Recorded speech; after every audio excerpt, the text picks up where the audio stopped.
Hi everyone. Today we're going to study data and random variables. Let's begin with a definition of data and variable. We say that the basic idea of any statistical work is to analyze the data and get valuable information from them about the objectives. Now, we define data as data are the values, measurements, or observations that the variable can assume. Variable is a characteristic or attribute that can assume different values. For example, for the temperature 32 degrees Celsius, temperature here is considered a variable, and the value given to that variable is data. In this case, the number 32. Let's go now to classifications of variable. The first is qualitative variable.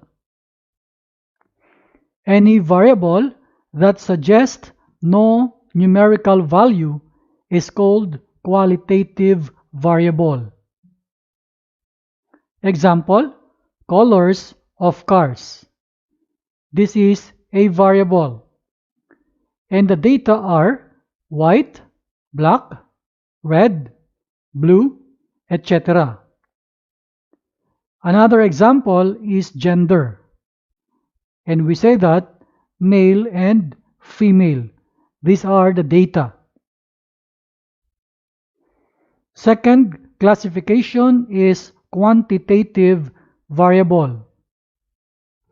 Any variable that can be numerically measured is quantitative. Example, number of students in a class, number of teachers in a university, temperature. For these three examples of quantitative variable, the data are given in numbers. For the quantitative variable, there are two types. The first is discrete, and the second is continuous. For the discrete, these are integer values or countable values. Example, number of students in a class. For continuous, these are any values in an interval or rational numbers. As an example, heights of players in a basketball team. To summarize, we studied data, and for the data, there are two classifications, qualitative and quantitative. Under quantitative, there are two types, discrete and continuous. Let us now define random variable. A variable whose values are determined by chance or by the outcome of an experiment is called random variable. There are two types of this random variable. The first is discrete random variable. The happening of an event results in a numerical value which is countable, or if it takes the discrete values 0, 1, 2, and so on, is considered as discrete random variable. Example, number of messages received every day.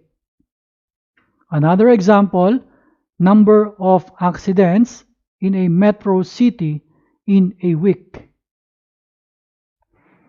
The second type of random variable is continuous random variable.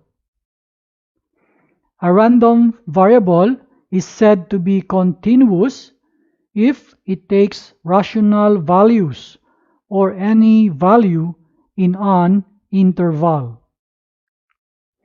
Example, blood pressure levels of patients in a hospital.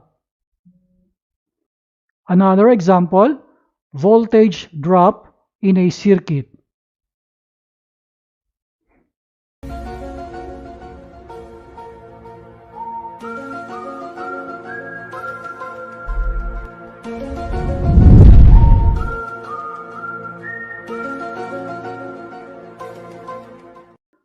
Today we're going to study different levels of data.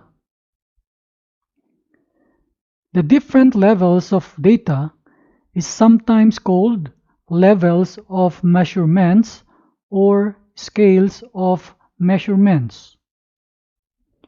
Here are the 4 levels of data. Letter A, nominal level. B, ordinal level. C, interval level. And D, ratio level. We say that there is a hierarchy in the complexity and precision of the level of measurement.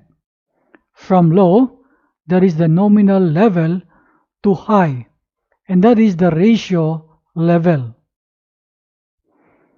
Going from lowest to highest, the 4 levels of measurement are cumulative, which means each take on the properties of lower levels and add new properties. Now let us study each level of data, starting with letter A, nominal level. In here, the data can only be categorized. There is no numerical value involved, no particular order, and no ranks are prescribed for the data. So we say that you can categorize your data by labeling them in mutually exclusive groups, but there is no order between the categories. Here are the examples: city of birth, gender, ethnicity, car brands, marital status. The second level is ordinal. In here, the data can be categorized and ranked. There is no numerical value involved. Data now can be ranked or judged. We say that you can categorize and rank your data in an order, but you cannot say anything about the intervals between the rankings. Here are examples. 1. Grades, when we use the letters A, B, C, D, F. Another example, rating scales, when we write poor, good, very good, excellent. Another example, judging. Data are first place, second place, third place. Another example, language ability. Data are beginner, intermediate, fluent. The third level is interval level. Now, the data can be categorized, ranked, and evenly spaced. In here, numerical values are now provided. But there is no meaningful zero. We will explain this later. We say that you can categorize, rank, and infer equal intervals between neighboring data points, but there is no true 0 point. The difference between any two adjacent temperatures is the same, that is 1 degree. But 0 degree is defined differently depending on the scale. It doesn't mean an absolute absence of temperature. For example, 0 degree Fahrenheit does not mean no heat at all. The same is true for test scores and personality inventories. A 0 on a test is arbitrary and does not mean that the test taker has an absolute lack of the trait being measured. The last level is ratio, and this is the highest. The data can be categorized, ranked, evenly spaced, and has a natural 0. Again, there will be numerical values involved. Also, now there is a meaningful 0. You can categorize, rank, and infer equal intervals between neighboring data points, and there is a true 0 point.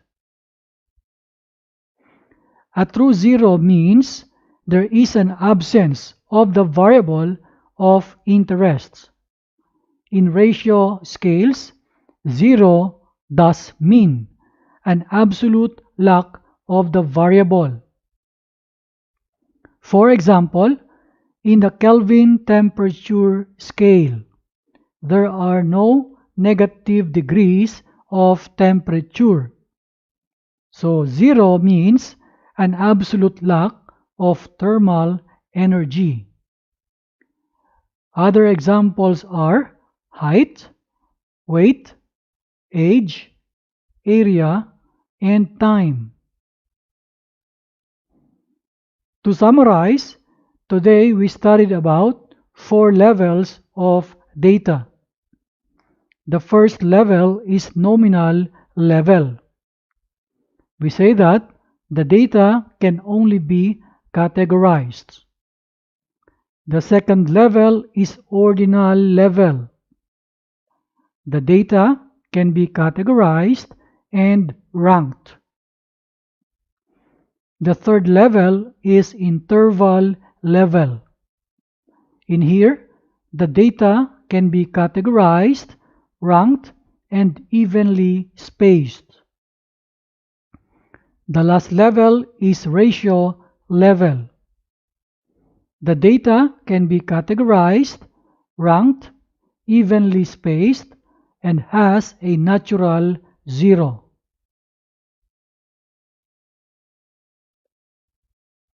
I hope you learned something from this video. See you again next time.